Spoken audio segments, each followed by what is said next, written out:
Greetings, Internet. Didier here, and welcome to the first inaugural episode of Didier Deck Labs. Something I'm constantly doing in Star Wars Unlimited is working on decks. Whether those decks are good or are competitive is another question. But in Didier Deck Labs, we are going to focus on all these deck brews and doing fun things in Star Wars Unlimited, because that's why we play a card game, right? We play a card game because card games are fun, and it's fun to do like little interesting things with your favorite characters or your favorite cards in the game. So when I think of my favorite character and what I want to start out with in DDA Deck Labs, it has to be Blue Luke. If you go back in my Star Wars Unlimited deck profiles, you would see that the first deck profile I ever created on this channel was double Blue Luke. So, and with the release of Dume, I think it is time that we bring back double Blue Luke, because there is no character in this game that's better at protecting your army than Luke Skywalker. Giving those shields, I think, in the current metagame, we have a complete understanding of how powerful shields are.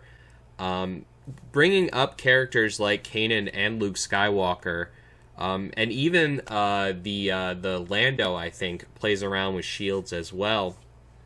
These characters have different limitations on their power, and then Luke Skywalker, of course, has a great limitation on his power. It has to be a heroism unit that you played this phase, making some of the neutral characters like Dume a little worse, but to be honest with you, the neutral characters, the neutral units that we play in this deck would be broken if we could shield them with Luke Skywalker. I'm going to be honest with you, like playing Dume on 5 and shielding Dume would be just way too strong.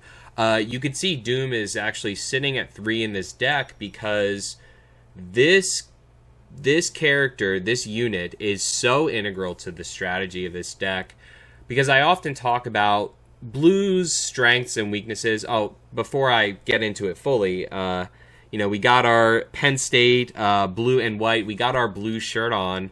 This is a blue kind of day. This is a blue kind of deck. So when you think about double blue, strengths and weaknesses, double blue is really good at grinding a game out. Usually has lower powered units, you could see. So double blue, really good at grinding you out. The games will last really long, and that's where Dume comes in. Dume often is not what I'm playing on curve on 4. Usually I'm waiting until resource 6 to play Dume, because that'll give me 2 resources. I can either do a Luke's lightsaber, or I could do another unit play to kind of just like play slowly on the flip turn, ensuring the safety of my Dume, the safety of my flip. I could play entrenched. There are several things that you can do, but I'm finding that I'm playing Dume later in the game is what I'm saying. And, it kind of really does fill that hole that double blue is missing, which is that late game punch. Like, yes, we have Luke Skywalker, but that punchiness in the mid and late game is what this deck was missing. And with Dume, I've won so many games with Dume. I've had several people online quit when they know Dume is going to stick, because they know the game is over. Like, once you tick, maybe, if you just get your Luke leader unit with 1 extra experience, it's almost worth it just on that alone. But if you're hitting, like, 2 or 3 units, if you can hit 2 or 3 units with Dume, the first time that you play him, get that 1 experience on 2 or 3 units, he's done his job. It's worth it at that point. Anything after that is gravy. Anything after that is just ensuring your victory. Like, I've gotten, the 4, 6 Yodas and things like that. Like, craziness ensues once you get up to that level. But yeah, so I wanted to note how strong Dume was, and really why I wanted to bring this deck back. Because it's giving the deck the power that it needed on all of the slower plays that it was doing to give it the punchiness that it needed. Because the early game blue units are just really great. So, talking about the early game units for a second, we have Queel and Hera that are both filling that 2-3 restore 1 stat for us. We actually have more turn 1 plays than you would expect in a deck. We have 14 versus the kind of 12 that you would expect. And the reason we play more is because we're Luke Skywalker. Often we will be playing off curve. Like often on the second turn, you'll play a Restored Arc with a shield. You'll play a Yaddle with a shield. You'll play a Queel with a shield. Usually I'm actually opening Secretive Sage because I can't shield Secretive Sage. So I think one of the best openers for this deck is Secretive Sage into Yaddle with a shield, or Secretive Sage into Queel with a shield. Because Queel just... I wasn't playing him originally in this deck, and he took the deck to a whole new level. The draw, the pretty much guaranteed draw that you get is just crazy. Just crazy amount of draw that you'll get. The deck is run at 52. I wanted it to have a little bit more cards in it because you will draw. Like if you get Queel off in the beginning and you give him a shield, the opponent is going to have to invest a lot into taking him out. So you'll usually get like 2 or 3 draw with him, at least 2 or 1.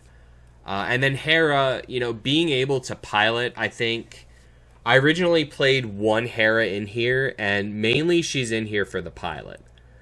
Being able to take a Conquered Dawn as a wall for you, but then turning it into an attacker that is restoring you, also dodging the Fell the Dragon.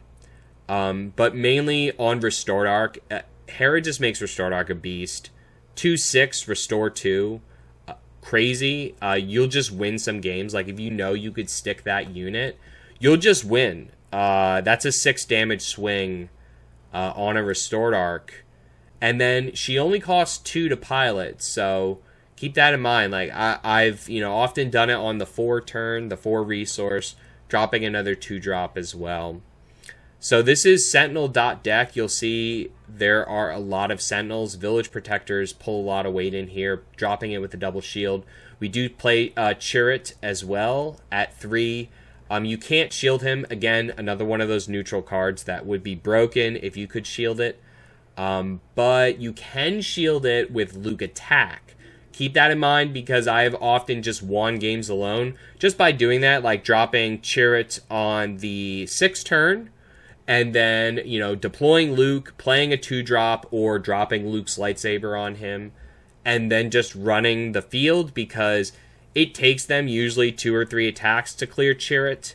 So you can then attack with Luke, give it a shield, attack with Luke again, give it a shield. It gets a little crazy. But we can lean on Vigilance in here for 4. Actually, Vigilance for 4 opens up a secondary win condition for the deck, which I'll talk about more when I talk about the sideboard. But you can mill people, and I have won by milling. More so, though, you can just pressure with milling.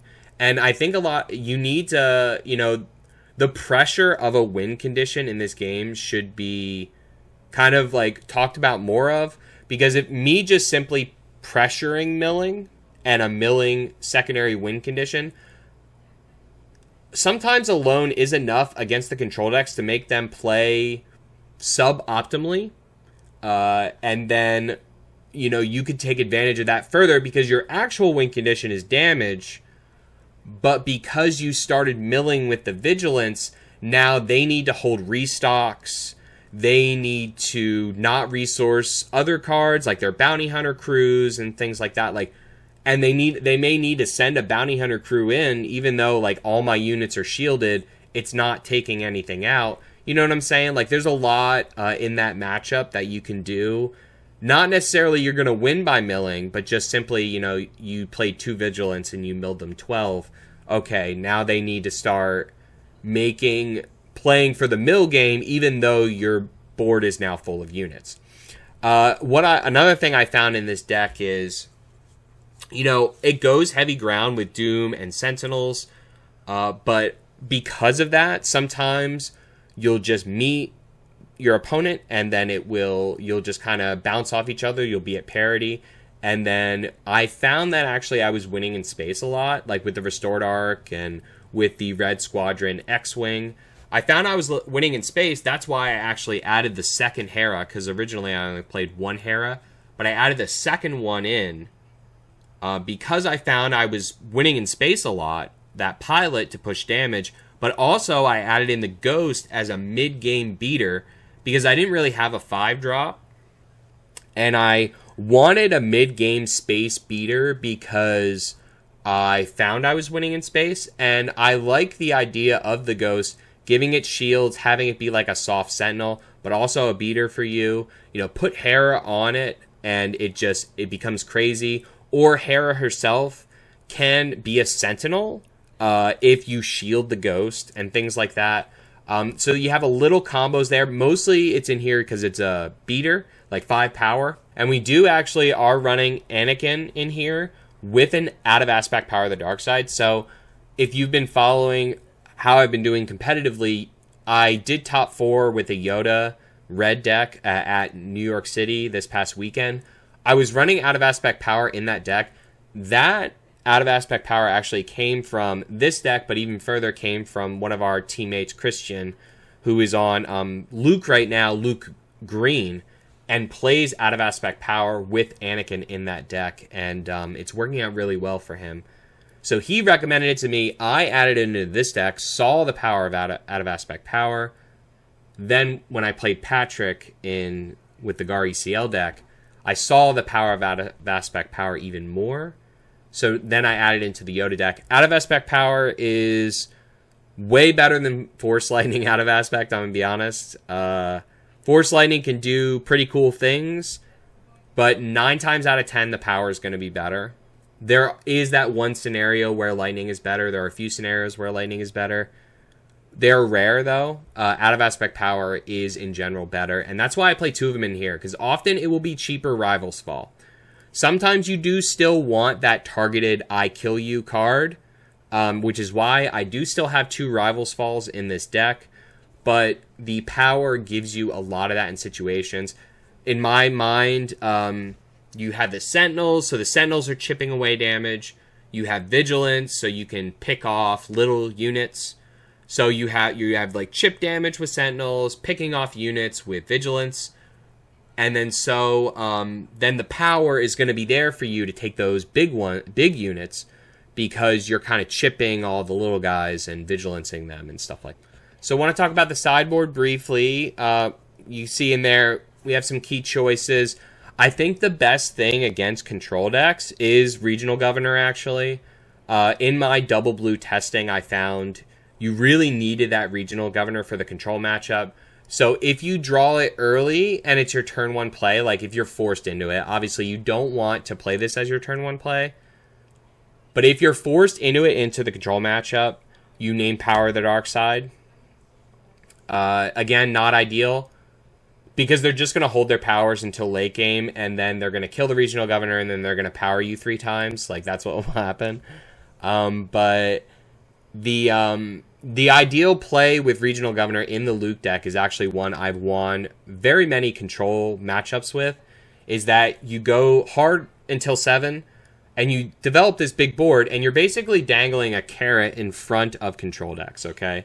So, like, if you have, like, 4 or 5 units out on 7, the control players, they just start salivating, because they're staring at the Super Laser Blast in their hand. They're like, am I about to 4 for 1? Am I about to 5 for 1 this guy?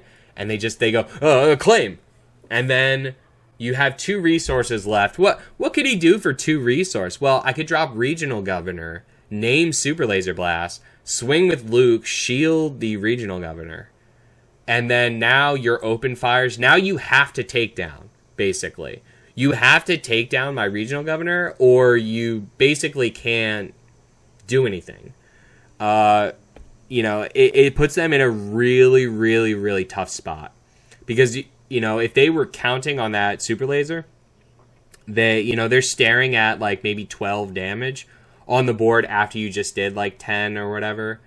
And then it's tough for them. You know, they have to then burn a lot of their removal, maybe suboptimally. Like I said, the takedown on the regional, not great. But they need to hit off that super laser. So that's why the regional's in there. The single Spark of Rebellion and the 2 Satine Crease are for the hard control matchup. So the regional's in there for the control matchup, but that's like general control, like including aggressive control. Like Palpatine, for example, you would put the regional in there. The Spark is more for a harder control, although against slower decks. Like, for example, any blue villain, I would probably put the Spark in. But the Satine is in there specifically for the hard control, like milling matchups. Like, if you want to win a milling game, you're going to do the Vigilance to get them to the point in which they would start the restock loop. At that point is when you would drop the Satine. Okay, so you would Vigilance them, hopefully all 3 times, maybe twice. And then they would start the restock loop, and then you would drop Satine, and then mill them for 2 or 3 with your currently ready units to disrupt their restock loop, and then hopefully end up winning the game after that. So that's the card, the extra milling card that you need to push you ahead in the milling matchup. And then the rest of the sideboard, Space Aggro, we have the 3rd Conquer Dawn. We have the Perilous as well for the Space Aggro, or for like Anakin, or any strong leader like Yoda. And then Obi-Wans are in there for any time that you grind out in the ground, like against Hantu, Yoda, Anakin, any grindy Force matchup in the ground. You'd want those Obi-Wans to give you that longevity in the late game.